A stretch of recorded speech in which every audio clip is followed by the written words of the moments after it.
चक्र। नमस्कार, बहुत स्वागत है आपका। आप देख रहे हैं चाल चक्र और मैं हूं आपके साथ शैलेंद्र पांडे। अक्सर लोग ये हमें मेल करते हैं या टेलीफोन पे सवाल में पूछते हैं कि मेरे समय ठीक नहीं चल रहा है, मेरी कुंडली की स्थिति ठीक नहीं है, कहीं ऐसा तो नहीं कि किसी ने तंत्र मंत्र कर दिया है। और बहुत सारे लोग ऐसा कहते हैं कि मेरी जिंदगी में जो मुश्किलें हैं वो इसलिए हैं क्योंकि किसी ने मेरे ऊपर तंत्र मंत्र का प्रयोग कर दिया है। आखिर ये तंत्र मंत्र होता क्या है? क्या वाकई में तंत्र इतना शक्तिशाली है कि किसी व्यक्ति के जीवन में उपद्रव मचा सकता है? आज इसकी पड़ताल करेंगे। चाल चक्र में क्या खास है, चलिए बताते हैं आपको। चाल चक्र में आज बात करेंगे तंत्र मंत्र के सच के बारे में। आखिर तंत्र मंत्र का सच क्या है? तंत्र और मंत्र का जीवन पर कैसा प्रभाव पड़ता है, इसको भी जानने की कोशिश करेंगे। और अगर जीवन में तंत्र बाधा है तो इससे मुक्ति कैसे मिलेगी, इस बारे में भी बात करेंगे। तो तंत्र मंत्र को लेकर के जो आपके मन में तमाम तरह के सवाल हैं, तमाम तरह की जिज्ञासाएं हैं, आज उनको शांत करने का प्रयास करेंगे। लेकिन सबसे पहले जानेंगे आज का पंचांग। आज तिथि है भाद्रपद कृष्ण पक्ष की त्रयोदशी तिथि। इसके उपरांत चतुर्दशी। नक्षत्र है पुनर्वसु। इसके उपरांत पुष्य नक्षत्र। चंद्रमा कर्क राशि में संचरण कर रहे हैं। राहु काल का समय सुबह के 7:30 से तकरीबन 9 बजे तक। पूर्व दिशा की तरफ आज यात्रा करने की मनाही है, लेकिन अगर यात्रा करना जरूरी है, मजबूरी है, तो जरा सी मिश्री खाकर दर्पण में चेहरा देख करके अगर आप यात्रा करेंगे तो मुश्किल से बचे रहेंगे। सबसे पहले जानते हैं कि तंत्र होता क्या है और तंत्र का प्रभाव क्या है। देखिए, तंत्र के बारे में कहते हैं जाड्यात तारयेति यस्तु सह तंत्रः। जो जड़ता से मुक्त कर दे, जो बंधन से मुक्त कर दे, वो तंत्र है। तंत्र एक प्रक्रिया है, एक प्रोसेस है, और इस प्रक्रिया से हम अपनी आत्मा को और अपने मन को बंधन से मुक्त करते हैं। इस प्रक्रिया से शरीर और मन शुद्ध होता है और ईश्वर का अनुभव करने में सहायता होती है। तंत्र की प्रक्रिया से अगर वास्तविक तंत्र है तो हम भौतिक जीवन की और आध्यात्मिक जीवन की हर समस्या का हल निकाल सकते हैं। और तंत्र की सही प्रक्रिया से हम अपने मस्तिष्क का पूरा इस्तेमाल कर पाते हैं। ऐसा विज्ञान कहता है, ऐसा लोगों का मानना है कि कोई भी सामान्य आदमी अपने ब्रेन का केवल 10% इस्तेमाल कर पाता है, बाकी हिस्सा इस्तेमाल नहीं होता है। तो तंत्र की अगर सही प्रक्रिया है तो आप अपने मस्तिष्क का पूरा इस्तेमाल कर पाएंगे और तंत्र का प्रयोग करने से आप अद्भुत शक्तियों के स्वामी भी बन जाते हैं। जिसको शास्त्र में कहा गया अष्ट सिद्धि और 9 निधि। अगर आप अष्ट सिद्धियां प्राप्त करना चाहते हैं तो उसका केवल एक ही मार्ग है, एक ही रास्ता है, वो है तंत्र। तंत्र बुरी चीज नहीं है, वो आपके शरीर से आपकी आत्मा को निकाल करके ईश्वर तक पहुंचाने की ताकत रखती है। और तंत्र का आविष्कार इसीलिए हुआ था कि बहुत जल्दी आप अपने कर्मों को छोड़ करके, कर्मों से मुक्त होकर के ईश्वर तक पहुंच सकें। लेकिन बीच का एक समय ऐसा आया जब लोगों ने तंत्र का दुरुपयोग करना शुरू किया, तंत्र से दूसरों को परेशान करना शुरू किया। अब ये जानते हैं कि आखिर तंत्र से समस्या कैसे पैदा होती है, क्यों लोग तंत्र के नाम से इतना डरते हैं। देखिए, तंत्र के सही प्रयोग से व्यक्ति को शक्तियां उपलब्ध हो जाती हैं। जब आप सही तरीके से तंत्र साधना करते हैं, तंत्र का सही प्रयोग जानते हैं, तो उससे किसी के मन को पढ़ लेना, किसी के आने वाले समय को जान लेना, किसी को सम्मोहित कर देना, किसी की समस्या को दूर कर देना, इस तरह की शक्तियां व्यक्ति के अंदर आ जाती हैं। इन शक्तियों से व्यक्ति दूसरों की सहायता करता है और ईश्वर प्राप्ति का प्रयास करता है। तंत्र के पीछे जो शक्ति है, तंत्र का जिसने आविष्कार किया था वो भगवान शिव हैं। भगवान शिव ने तंत्र का आविष्कार इसीलिए किया था कि आप तंत्र शक्ति का प्रयोग करके दूसरों की सहायता करेंगे और ईश्वर प्राप्ति का प्रयास करेंगे, ईश्वर के मार्ग पर चलने की कोशिश करेंगे। कभी कभी लोग तंत्र से प्राप्त शक्तियों का दुरुपयोग करते हैं, यहीं पर मामला गड़बड़ हो जाता है। तंत्र साधना करेंगे, शक्ति निश्चित रूप से मिलेगी, इसमें कहीं कोई दो राय नहीं है। लेकिन जब शक्ति मिले तो उसका अच्छा इस्तेमाल होना चाहिए। लेकिन बहुत बार लोग क्या करते हैं, तंत्र से जो शक्तियां मिलती हैं उसका दुरुपयोग करते हैं। ऐसे लोग दूसरों को परेशान करते हैं और उनके जीवन में समस्याएं पैदा करते हैं।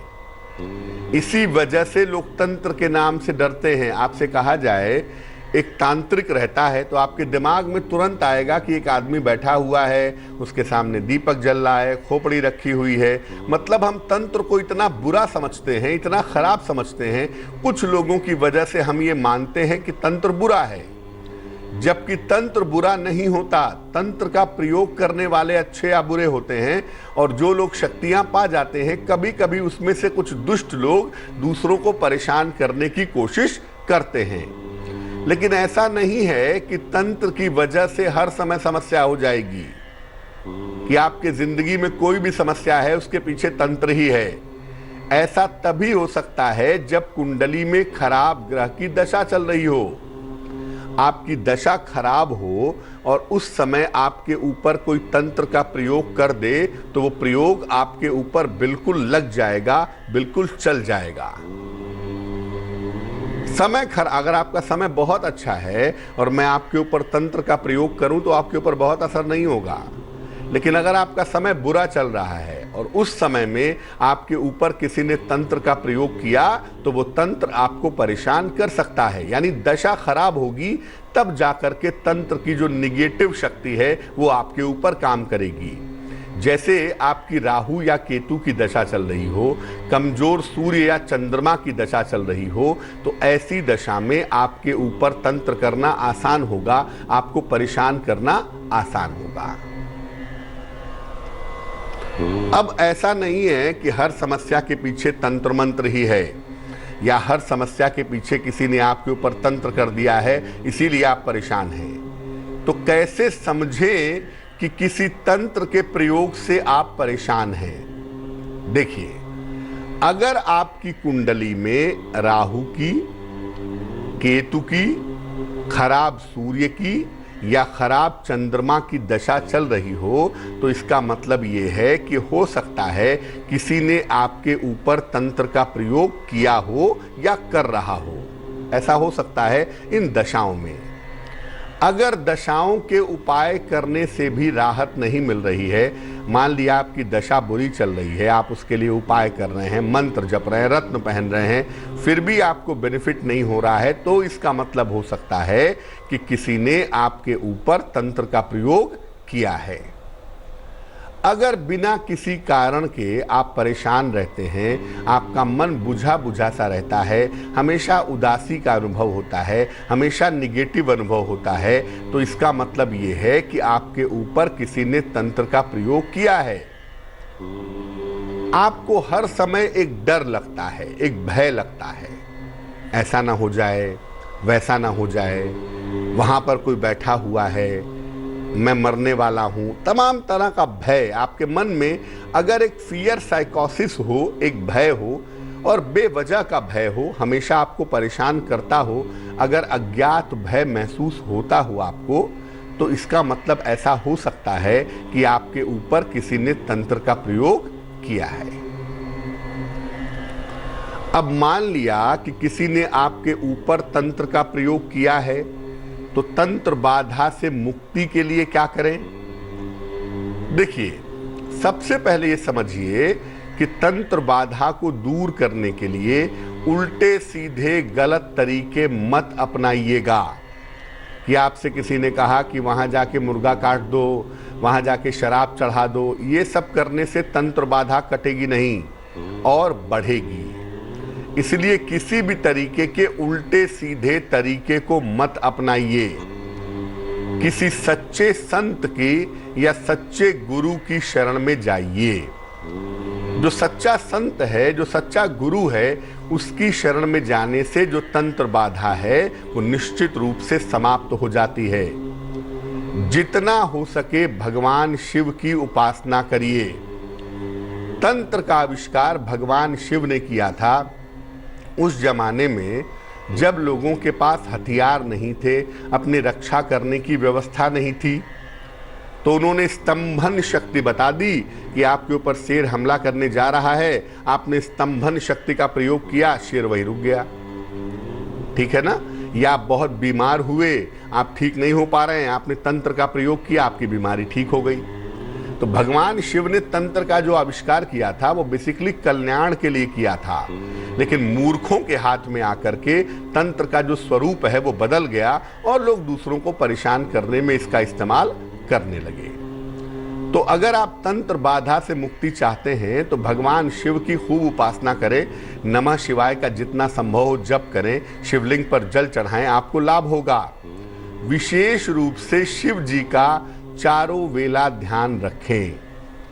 चारों समय, सुबह, दोपहर, शाम, रात, चारों समय थोड़ा थोड़ा सा समय निकाल करके अगर आप भगवान शिव की पूजा करें तो आपके लिए बहुत अच्छा होगा। और खान पान और आचरण शुद्ध रखें। जो लोग उल्टा सीधा खाते हैं, जिनका आचरण ठीक नहीं होता, कहीं भी खा लेते हैं, कुछ भी खा लेते हैं, उल्टे सीधे काम में इन्वॉल्व होते हैं, इनके ऊपर निगेटिव एनर्जी का असर ज़्यादा होता है या इनके ऊपर नकारात्मक तंत्र का प्रभाव ज़्यादा रहता है। ये तो तंत्र की बात हो गई। अब दूसरी चीज है मंत्र। मंत्र क्या है? देखिए, मंत्र मन्नात तारयेत यस्तु सह मंत्र, जो मन का तारण कर दे, मन को मुक्त कर दे, वो मंत्र है। मन का है तंत्र और इसको कहते हैं मंत्र। कुछ विशेष तरह की शब्दों की एक संरचना है। कुछ खास तरीके के शब्द कुछ खास तरीके से बनाए गए, सेट किए गए और इसको कहा गया ये मंत्र है। इनका विधि पूर्वक जाप करने से सृष्टि की समस्त उपलब्धियां प्राप्त की जा सकती हैं। बड़े शक्तिशाली होते हैं मंत्र और किसी भी चीज के ऊपर तुरंत असर डाल देते हैं। एक आदमी सड़क पे जा रहा है, आपने उसको गाली देनी शुरू कर दी, वो आदमी तुरंत आपको मारने के लिए आ जाएगा। सोचिए, जब गाली में इतनी ताकत है कि वो दूसरे आदमी से आपका झगड़ा करवा सकता है, तो मंत्र जो सोच समझ के शब्द बनाए गए हैं उसमें कितनी ताकत होगी। तो मंत्र बहुत ही शक्तिशाली होते हैं और सही मंत्र आपको मिल जाए, सिद्ध मंत्र आपको मिल जाए, तो सिद्ध मंत्र का जप करने से मुक्ति और मोक्ष भी मिल सकता है। सिद्ध मंत्र कोई सद्गुरु ही बता सकता है। सामान्यतः ऐसा नहीं है कि हम आपको टीवी चैनल पे सिद्ध मंत्र बता सकेंगे, संभव नहीं है। वो कोई सद्गुरु ही बता सकता है कि आपके लिए कौन सा मंत्र परफेक्ट होगा और जब आप उस मंत्र का जप करेंगे तो आपको मुक्ति और मोक्ष दोनों प्राप्त होगा। देखा जाए तो मंत्र दो शब्दों के होते हैं जिनका सांस आने पे और सांस जाने पे जप किया जा सके। जैसे राम, राम राम, राम एक मंत्र है, शिव मंत्र है, बाबा मंत्र है। जो सांस अंदर जाने और बाहर आने पे सेट हो जाए, दो अक्षर के हों, दो शब्दों के हों, वही मंत्र हैं। बाकी जिनको हम मंत्र समझते हैं वो ऋचाएं होती हैं या श्लोक होते हैं। गायत्री मंत्र जिसको हम कहते हैं वो सवित ऋक है, गायत्री छंद में लिखा गया है, इसीलिए उसे गायत्री मंत्र कहते हैं। वो मंत्र नहीं है, बेसिकली ऋचा है वेद की। तो ऋचाएं, श्लोक अलग तरीके का प्रभाव देते हैं, लेकिन जिसको आप मंत्र कहते हैं वो दरअसल दो ही शब्दों के होते हैं, ताकि सांस के साथ वो चलता रहे। सांस अंदर जाए तो एक शब्द, सांस बाहर निकले तो एक शब्द। जब आपकी सांस पे मंत्र सेट हो जाते हैं तो आप देखिए जिंदगी में कमाल क्या होता है। ये जो ऋचाएं हैं, ये जो श्लोक हैं, ये बीज मंत्र के साथ ज्यादा प्रभावशाली होते हैं। जैसे ओम हंग हनुमते नमः, ह जो अक्षर है, हंग जो अक्षर है, ये बेसिकली बीजाक्षर है, बीज मंत्र है आकाश तत्व का। तो जब बीज मंत्रों के साथ श्लोक जपे जाते हैं या ऋचाएं जपी जाती हैं तो उसका प्रभाव ज्यादा होता है। मंत्र दो तरीके के होते हैं। एक मंत्र वो होते हैं जिनको कोई भी जप सकता है, जो सामान्यतः हम आपको कार्यक्रमों में बताते हैं वो सामान्य मंत्र होते हैं जिसका जप कोई भी कर सकता है। लेकिन दूसरे मंत्र वो होते हैं जो किसी खास व्यक्ति के लिए होते हैं। जो सद्गुरु होता है वो आपके अंदर देखता है आंख बंद करके कि आपको किस तरह के मंत्र की आवश्यकता है, और फिर एक मंत्र आपको देता है। वो आपका पर्सनल मंत्र है, वो आपका व्यक्तिगत मंत्र है, और वो व्यक्तिगत मंत्र एक ही व्यक्ति के लिए काम करेगा, हर व्यक्ति के लिए काम नहीं करेगा। ठीक है ना? तो मंत्र दो हैं, एक साधारण है, कोई भी जपेगा, और एक मंत्र जो आपके गुरु आपको देंगे, जो आप जपेंगे, उसको कहते हैं इष्ट मंत्र। वो आपका अपना पर्सनल मंत्र है, वो कोई और नहीं जपेगा। अब मंत्र कैसे काम करते हैं और मंत्रों का जीवन पर प्रभाव कैसे पड़ता है, आपको जान करके ये आश्चर्य होगा कि दुनिया में हर चीज के अंदर से रंग निकलता है, हर चीज के अंदर से।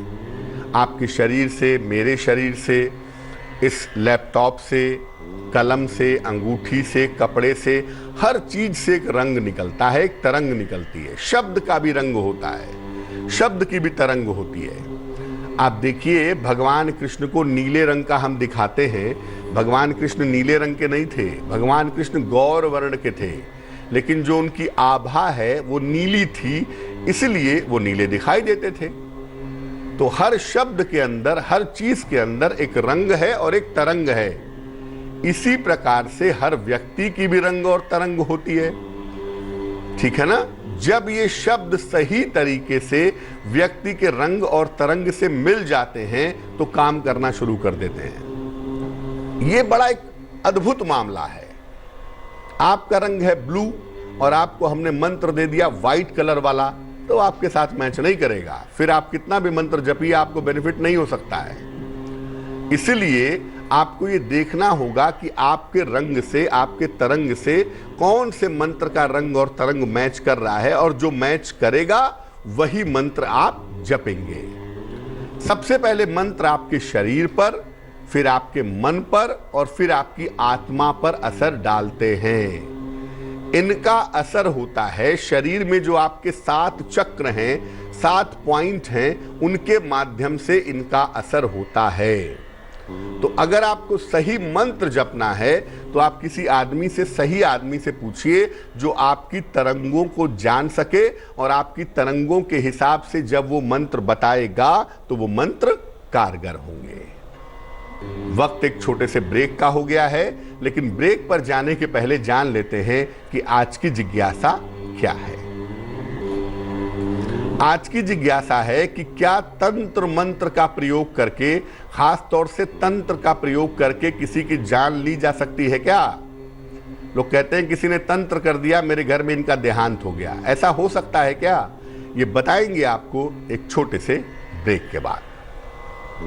भविष्यवाणी चाल चक्र, भविष्यवाणी चाल चक्र। स्वागत है आपका ब्रेक के बाद। ब्रेक पर जाने के पहले हम आपको बता रहे थे कि तंत्र और मंत्र का सच क्या है। अब हम बात करेंगे आपके राशियों की, आपके सवाल का जवाब भी देंगे, लेकिन उसके पहले स्वस्थ रहने के सरल उपाय निरोगी भव में। अगर आपके बाल बहुत ज्यादा झड़ रहे हों तो गाय के दूध से बना हुआ घी ले आइए, और सप्ताह में 2 दिन उसी घी से अपने बालों की मालिश करिए। बालों का जो ज्यादातर झड़ना है वो झड़ना रुक जाएगा। चलिए राशियों के सिलसिले की शुरुआत करते हैं और सबसे पहले जानते हैं मेष राशि का हाल।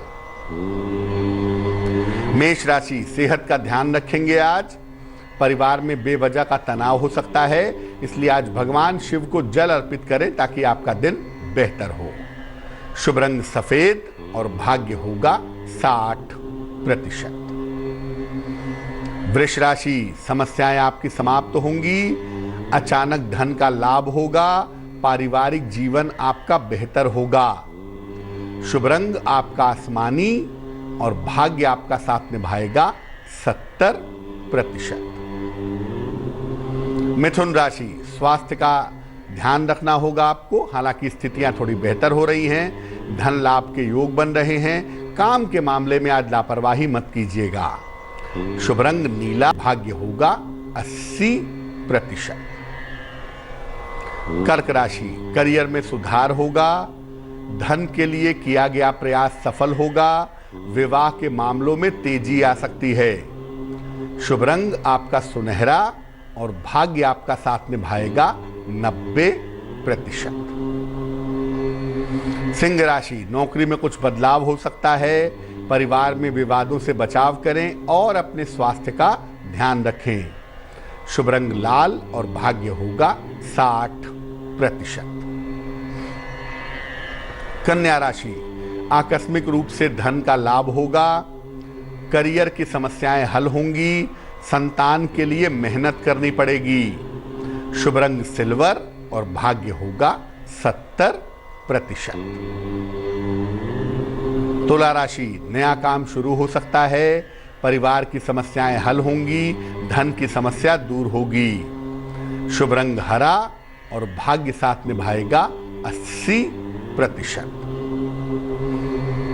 वृश्चिक राशि, खूब व्यस्तता रहेगी, कोई नया अवसर मिलेगा, छोटी यात्रा के योग बनते हैं।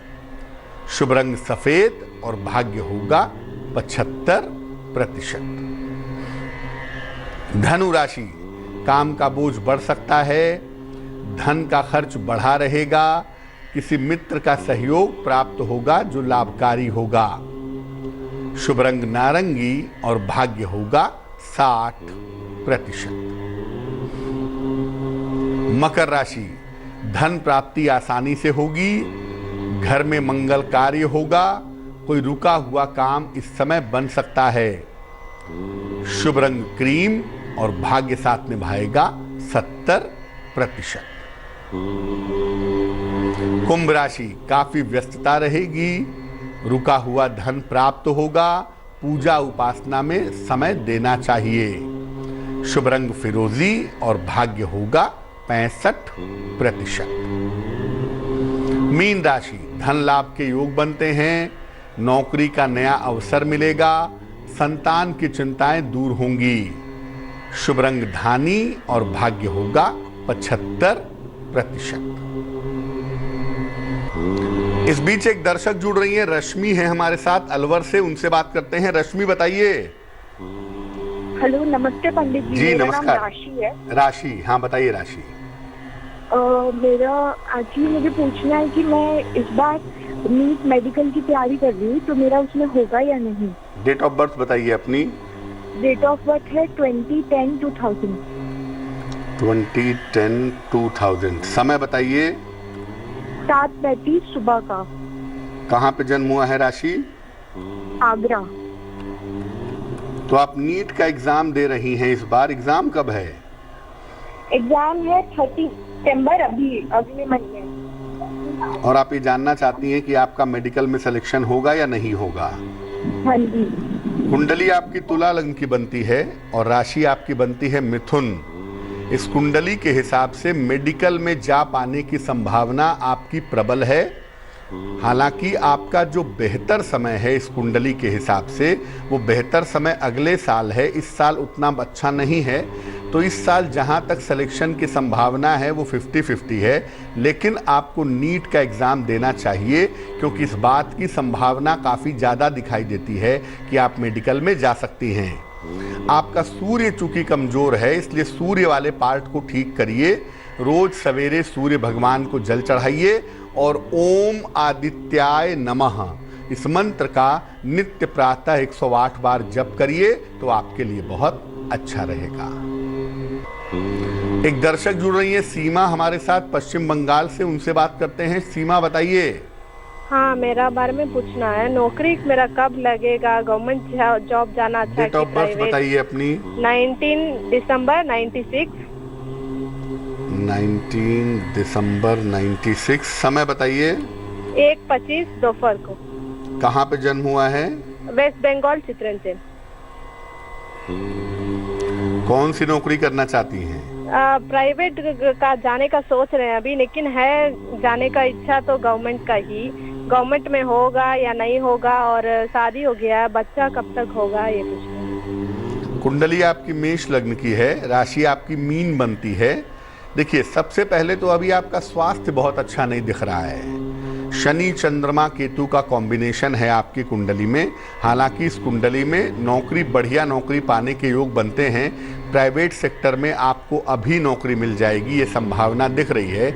लेकिन गवर्नमेंट जॉब में जाने के लिए काफ़ी परिश्रम करना पड़ेगा, और गवर्नमेंट जॉब में जाने की संभावना 2022 में बनती है।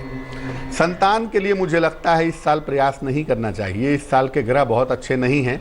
अगले साल संतान के लिए प्रयास करें तो आपके लिए ज़्यादा अच्छा रहेगा।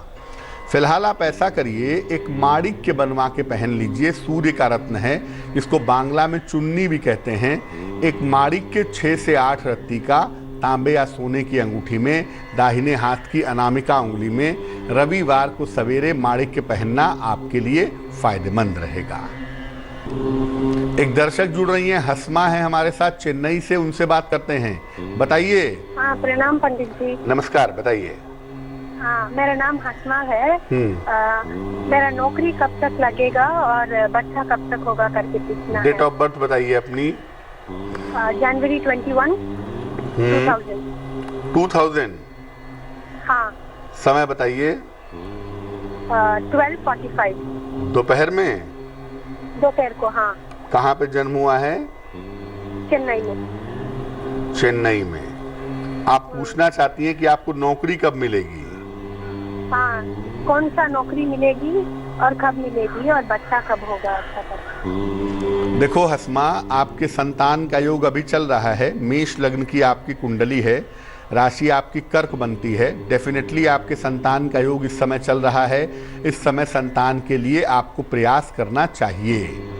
2022 में आपके बेहतर नौकरी लगने का योग बनता है।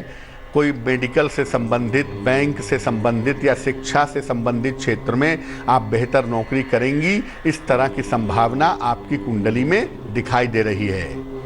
एक मोती बनवा के पहन लें, 10-12 रत्ती की मोती चांदी की अंगूठी में, दाहिने हाथ की सबसे छोटी उंगली में। सोमवार की रात को मोती पहनना फायदेमंद रहेगा। चलिए अब बात कर लेते हैं उनकी जिनका है आज जन्मदिन।